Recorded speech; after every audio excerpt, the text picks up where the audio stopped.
So for Trigger is what you want to know, because I think that Trigger is probably the best breaker in the game, not in the traditional sense per se, but she is definitely, in my opinion, the best breaker in the game, and we'll touch more on that at the end of the video. So make sure to go ahead and hit that subscribe button now, and let's go ahead and talk about how she works first, before we talk about the build, and before we talk about why I think she is the best breaker in the game. So gamers, first of all, Trigger is not your traditional breaker per se, and the reason why she's not your traditional breaker is because she does basically the majority, 90% of her breaking while she's not on the field at all. And why is this, you might ask? Because her whole kit kind of plays off of her basic attack. And you might be like, oh, the basic attack? Well, you need to be on the field to use the basic attack. Well, not necessarily. Because first of all, she does have a sniper mode. What this sniper mode does is basically look on the enemy, boom, boom, boom. But you're going to be getting these purge stacks when you're doing this. And basically what these purge stacks allow you to do is basically hit the enemy while you're off field. Because whenever you quick assist off of Trigger to another ally, she'll be causing aftershock damage to the enemy and dazing the enemy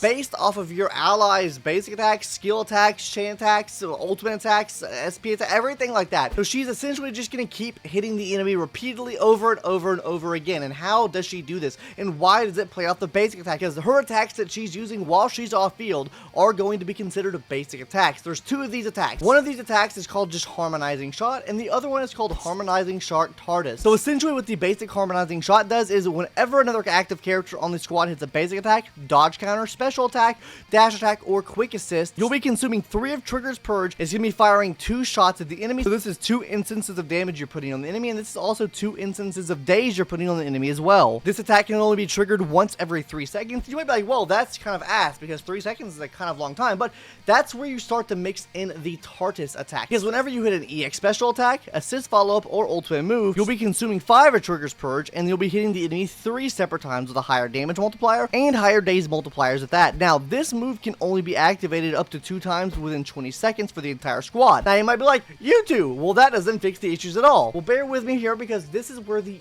EX special really comes into play at. Because the EX special, guys, allows you to automatically, first of all, quick assist into the previous character of your squad, so it gives you a free quick assist to get off the field and start doing this damage in the first place. But on top of this, guys, it'll be putting Trigger in the coordinated support state. And whenever Trigger's in this state, guys, whenever another active character in the squad hits an enemy with attack, it triggers a basic attack Harmonizing Shot without consuming Purge, and there's no cooldown time. This will be lasting up to 4 times. Now, this can be extended up to a maximum of 10 times. So you can switch in, switch out, mix in this EX special attack, because that's going to be so crucial in breaking the enemy super fast. But this basically just allows you to not really have to worry about the extra harmonizing shots, because there is no cooldown restriction on the first 4. By the time you get to the first 4, I'm sure you're hitting TARDIS in between that. I'm sure you're going to be also hitting Harmonizing Shot in between that as well. And this will absolutely destroy the enemy's daze meter. But while that might be how the flow of the kit works, it doesn't just stop there, because she does get some extra things to really help her out with this. Because the core passive, first of all, allows you to increase the stun damage multiplier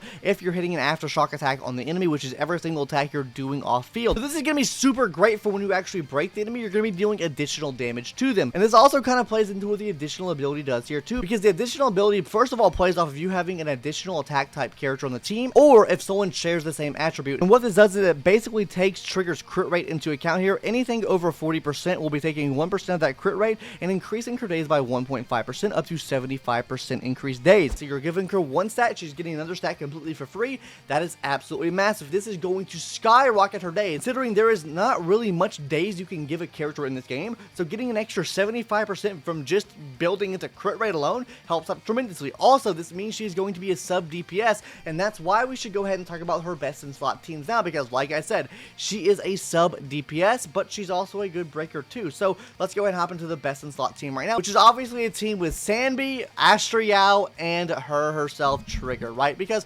what do you get out of this team? First of all, you get Anby putting down these marks on the enemy, which will be increasing aftershock damage you're dealing to the enemy, which is everything that Trigger's going to be doing regardless. So you're getting increased damage there. Also, you're going to be helping Anby by break the enemy shield down, so she can do additional damage there too.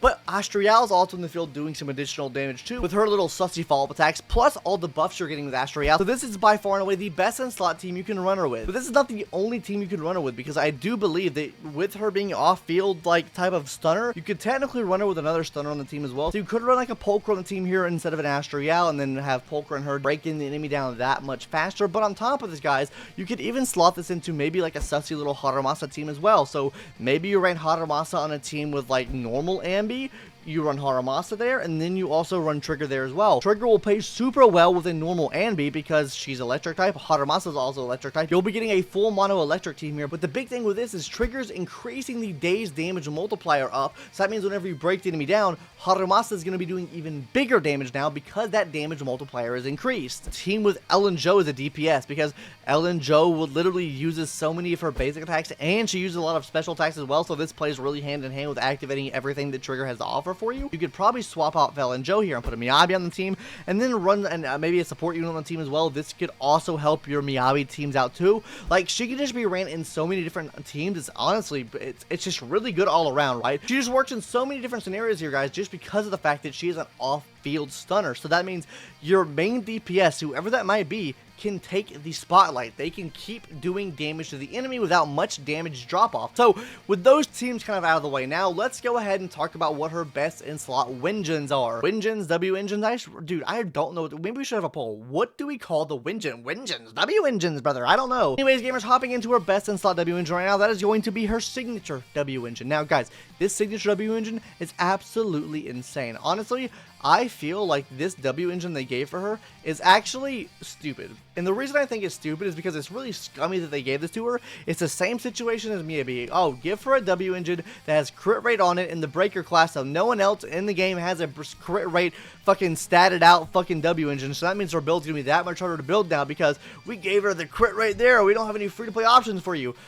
Genuinely, guys, this is the best option, but this is very, very scummy. I will have a video coming out on that in the near future, so please subscribe to the channel because I do think this is a very bad path that they're going down. But besides that, let me get off the little rain here. Second best in slot here is going to be Kuleita's signature W engine, guys, and that's going to be Hellfire Gears. Why? Because this, first of all, increases her impact. Secondly, guys, when the wearer's off field, you're getting energy regeneration, right? On top of this, whenever you're using an EX skill attack, you're increasing that impact even more. This can be stacked up to 2 times. Kuleita's signature W engine is absolutely amazing for her. I feel like this is probably going to be the de facto best in slot for any aftershock, like off the field stunners in the future. This is just such a good W engine to have. Now let's go ahead and hop into some more of those, I guess, 4-star options, A rank option. Her best in slot A rank option is going to be 6 shooter. Now 6 shooter is giving her increased impact, and you'll be getting increased days whenever you're hitting special attacks on the enemy. For that time you hit the special attack on the enemy. So I mean, it's good in very bursty type scenarios, but outside of that, it's okay. It's not the best thing in the world. And then the free-to-play option that you can run on Trigger is going to be Precious Fossilized Core. This is just going to be increasing your impact and then also giving you increased days depending on the HP thresholds of the enemy. It's not really the best thing in the world. Honestly, it's kind of down bad.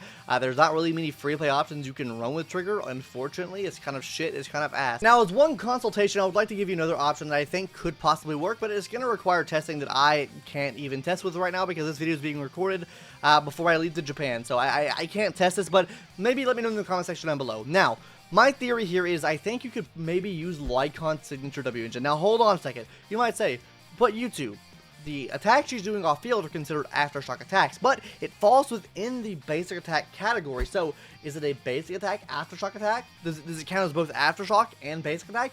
If so, I do think this is a very insane option for her. Maybe do some testing. Let me know in the comment section down below if I'm wrong, especially if you had a chance to test this out. I would love to hear what your findings are because I don't think I'll be here when she comes out, so let me know. Let me know what that looks like, okay? Now let's move on to the part you've been waiting for. What are the best in slot disk drive sets, disk drives, everything like that? Stats. You want to know about the stats, right? But before we hop into that, make sure you hit the subscribe button now, gamers. Yes, hit the subscribe button. I've said it at least 3 times this video, so hit the subscribe button now. We're trying to push 10,000 by the end of the year. Now let's go ahead and talk about her best in slot set. Guys, I genuinely think, hands down, the best 4-piece set for her is going to be the new Shadow set. Why? It affects aftershock damage. You can already see that you want to build her crit rate, so building crit rate, you'll probably get some crit damage in there as well. This set does give you some additional crit rate too, so that does also help you towards the builds you're going to be using on her. It's also going to be increasing the damage you're doing from aftershock as well, and increasing her attack too. So this is giving you a lot of different buffs to really work with here, but you would not just run the 4-piece here with this. You want to run a 2-piece there too. I think the best in slot 2-piece set here is going to be the 2-piece Woodpecker Electro, because this does offer you 8% extra crit rate. It helps you read her crit threshold that much faster. I do think this is probably the best option to run for a 2-piece here. And if you didn't want to run the 4-piece here, you didn't want to run 4-piece Shadow Harmony because you don't have Anby on your account and you don't really trust the damage, you really don't want the damage, right? I do recommend a 2-piece Woodpecker, 2-piece Shockstar, and then probably a 2-piece Energy Regen set here. I do think that these can also aid you a lot too because you're getting increased crit rate, increased impact to help with the breaking, and then you're also getting extra energy regen as well, so that means she has energy up faster, more often. You're able to take more use of her SP attacks, so you're then in turn able to keep her coordinated support up for longer as well. But that's all that I have to mention now in terms of the sets. Let's go ahead and now talk about the best stats you want to hit. So for the 4-piece, guys, you want to be hitting crit rate. For the 5-piece, it's going to be electric damage, and for these 6-piece, is going to be impact. In terms of those substats and recommended stats, crit rate, crit damage, attack percentage here. Crit rate, you obviously want to be hitting at 90%. This is the minimum you want to hit. I don't recommend anything else. Crit damage, get it as high as humanly possible. Just get it as high as humanly possible here, guys. But that's just a quick overview of the stats there. If you have any questions, leave them in the comment section down below. But now I want to talk about why I think she is the best breaker in the game, or best stunner in the game per se, right? The reason I think she's the best stunner in the game is, while yes, on paper, Chingy, bar none, is still the best breaker in the game because she's an on-field breaker. She does a lot of daze damage. She's breaking through the enemy shield like that. A lot of people would argue that Lighter is the best breaker in the game. Why? Because sure, he has less breaking potential. He does give you extra damage for your fire and ice type allies, and also brings the elemental resistance down of the same type on that enemy as well. So you're doing a lot of different things with him, but the reason why I think she's the best is, first of all, she is off the field. This gives you more time to deal more damage with your on-field DPS. The only way that I think that Chingy is better is in terms of if you're running like a Zhuyan team, or a team that you need to have the enemy stunned at all times to do your damage, like Zhuyan, like Haramasa. Honestly, maybe even with Haramasa, it's not that, because honestly, I think you could probably run a double break team or a double stun team with Haramasa and get the job done pretty well there too. And this is absolutely massive for her, because if you're able to do damage with your on-field DPS more, you're able to spend more time keeping the uptime on your buffs and stuff like that. This just leads to more overall damage because you're doing more damage on the enemy even before they're stunned, and then you're getting the increased daze multiplier, which affects every single damage type, versus someone like, let's say, Lighter, that gives you increased damage for these two types, then also decreased resistance for these types as well. She's giving overall damage for every single person on the team, considering she can also be ran with attack type allies or electric type allies. This is also a better additional ability activation protocol, you could say. So for the most part, for most teams, you're getting really easy access to the crit rate that converts into days, so she's also doing massive days there as well. So all in all, guys, I think with her being off the field, she is going to genuinely replace that burst type stunner meta. Now, do I think she's going to replace someone like Lighter? No, I think she's probably replacing Koleda. I think she's probably going to be replacing Anby. I think she could possibly replace Lycon as well, genuinely, guys. I think she's a strong contender for being better than Lighter, genuinely, guys. Anyways, I do think she is probably the best breaker in the game. Some would say that Chingy's better, but Chingy's on the field, so you lose damage there. Anyways, guys, that's going to do it for today's video. Hopefully you enjoyed. Subscribe if you haven't already, and I'll see you in the next one, guys. Later. Bye-bye.